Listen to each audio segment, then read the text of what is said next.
Welcome to the Book Fair podcast. I'm Anthony, and this show is all about the freedom to read and children's literature. This week, an ongoing lawsuit between authors of Tango Makes Three and Florida's Escambia County School District may be reaching an end.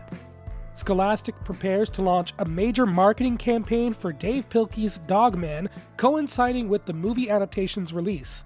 And an Alabama anti-censorship group speaks out about the ongoing battle against book bans. Beginning with an article from Publishers Weekly, Scholastic prepares to roll out the year of the Dog Man. Dave Pilkey's Dog Man will have a moment, more accurately, multiple moments in the year ahead, when Scholastic unleashes a global campaign featuring this canine superhero and celebrating reading and heroes around the world. Events kick off with the publication of Dog Man, Big Jim Begins, relaying the character's origin story, which will be released simultaneously in the US, UK, Canada, Australia, and New Zealand, with a first printing of 5 million. Since its 2016 debut, Pilkey's graphic novel series has entertained young readers all over the globe, with more than 60 million books in print in 47 languages. And Dog Man's universe will expand again with Scholastic Worldwide's launch of Dog Man, Big Jim Believes in fall 2025, the 14th title in the series. Dog Man and his creators' upcoming agenda extends far beyond the page. On January 31st, DreamWorks Animation and Universal Pictures will release the Dog Man movie in theaters worldwide. Directed by Peter Hastings and featuring the voices of Pete Davidson, Isla Fisher, Ricky Gervais, and Lil Rel Howery. Pilkey has created a super special collector's comic showing how animators brought his characters to life on the big screen in the Dog Man film. Scholastic will provide nearly 4 million copies of this free mini-comic through its school channels in US, UK, Canada, India, Australia, and New Zealand. Scholastic has plans afoot to help booksellers and librarians stage their own on-site celebrations of Dog Man and everyday heroes. Beginning this month and continuing through spring, more than 100 Dog Man costume characters will appear at bookstores, libraries, and community-wide events across the US, UK, Canada, Australia, and New Zealand. Thousands of Join the Hero Party Dog Man displays and giveaways will be available to retailers in the US and Canada, and Scholastic will distribute event kits and Dog Man hero badges to bookstores and libraries. News of events and activities to download for free can be found online. Next up, from Alabama's AL.com, these issues are not going away. Alabama anti-censorship group urges action in library culture war. Opponents of Alabama's efforts to censor books at public libraries, criminalize librarians, or remove library board members need to get organized and be unafraid of attending library board and city council meetings and speaking out to lawmakers, according to speakers at a town hall meeting Tuesday aimed at pushing back at policies curtailing operations at public libraries. The urgent plea comes as the culture wars over libraries and book bans continue to animate in Alabama during a year in which book censors and Republican leaders have taken prominent roles overseeing the state's library service, and where a showdown is expected next year over legislation that could lead to criminalizing librarians.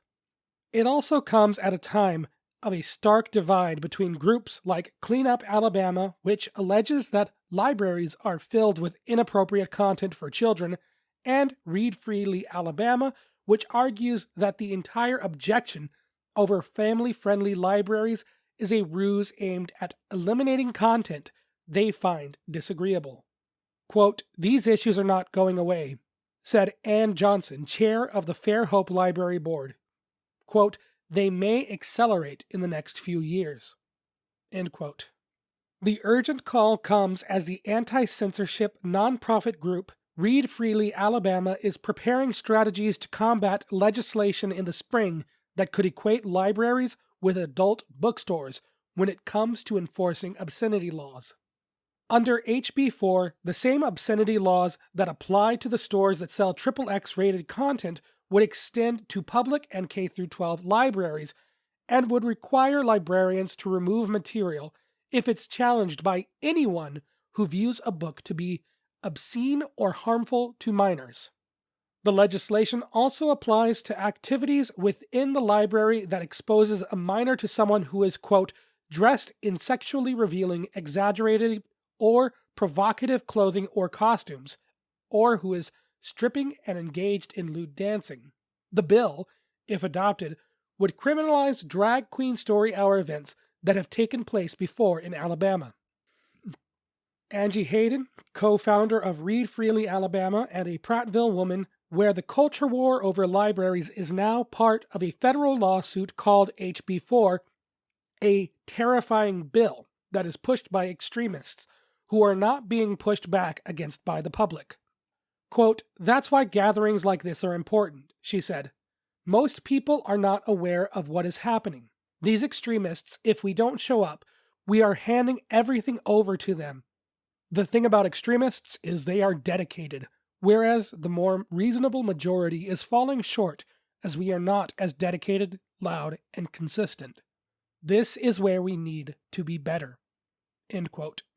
She added, quote, "I think we are afraid to be loud. If you're in a room with one of the pro-book censors, you won't look like one of the irrational ones." Alabama is one of 17 states attempting to change obscenity laws to include librarians, educators, and museums, according to the Every Library Institute. Only one state, Arkansas, has approved legislation that could lead to the criminalization of libraries. That law led to a lawsuit filed by a coalition of 18 plaintiffs challenging the new law as a violation of the First and 14th Amendments of the Constitution, because it consisted as a content-based restriction on speech that is not narrowly tailored, is overly broad, and is vaguely worded. Hayden said she believes the lawsuit, or others, will likely lead to the U.S. Supreme Court. Quote, "It's probably inevitable," she said. "I don't think they will stop. We are stubborn ladies here as well. We are not going to stop." End quote. The final story is one big piece that is made up of multiple headlines and articles from the last year or so as it's developed. I will piece together the pieces for you today, starting with Florida School Board pays over $100,000 to defend ban on book about same-sex penguin pair. This piece comes from the Tallahassee Democrat at tallahassee.com. A Florida school board has spent more than $100,000 to keep a children's picture book about a same-sex penguin pair off its library shelves.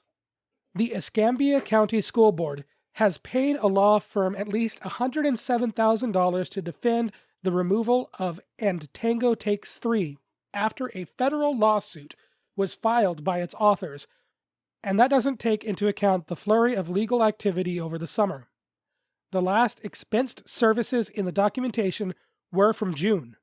Regardless, that amount makes up only a minority of the legal fees the board has paid out for recent book banning related lawsuits. It's paid at least $255,000 in legal fees to defend itself against another federal lawsuit. This one was filed by national free speech group PEN America, book publisher Penguin Random House, book authors, and the parents of students who were denied access to school library books. In both lawsuits, those suing accuse school officials of violating the First Amendment with their book bans, and in both, those officials say they have the right to remove or restrict any book for any reason, saying such decisions are protected government speech, a legal doctrine that says when the government is communicating its own messages or promoting particular policies, it's not required to provide equal opportunities for opposing viewpoints. They removed Tango because of its content, namely the story of a same-sex animal couple and its expressed viewpoint, namely that same-sex relationships and families with same-sex parents exist, that they can be happy, healthy, and loving, and that same-sex parents can adopt and raise healthy children, reads the lawsuit from the book's authors, Peter Parnell and Justin Richardson, and an elementary schooler who wants to check out the book from the school library. The first article from Tallahassee.com, Are Florida's Book Removals in Schools Protected Government Speech? Judge is Not Convinced, was published on May 1st of this year. This article reported on the lawsuit brought on by Tango Makes Three's authors. And this brings us to this past week on November 26th, Tango Makes Three authors seek settlement in a Escambia County school lawsuit, from BookRiot.com. Back in mid-September, Peter Parnell and Justin Richardson, authors of the frequently banned picture book Tango Makes Three, settled a major lawsuit they filed against Florida's Nassau County School District for inappropriately removing the book from school shelves. The lawsuit claimed that the district violated the First Amendment, as well as Florida's sunshine laws, when they removed 36 books from school library shelves behind closed doors. The books, which included Tango Makes Three, were pulled despite the district not finding anything that violated Florida's regulations on obscene and sexual content. It was done without any public input and at the behest of Citizens Defending Freedom, a Christian nationalist group that has been at the forefront of book bans in and beyond the state. One of the main issues with the Nassau lawsuit was that the school district did not follow its own procedures in making the removals public and holding reviews of the books as their own steps dictate. This brings us to the current ongoing lawsuit in Escambia County School District. The plaintiffs in the case, being the representation for Peter Parnell et al., filed a motion for summary judgment earlier this week. In layman's terms, the lawyers sent a letter to the judge laying out their case and citing other court cases, giving reason why this should be settled before it even gets to a jury, which at the current time there is a trial date set for March 4th, 2025. Reading directly from Plaintiff's Memorandum of Law in Support of Summary Judgment, page 2. Following Florida's enactment of anti-LGBTQ+ legislation and a challenge from a district teacher with a documented history of homophobia, defendant removed Tango from district school libraries.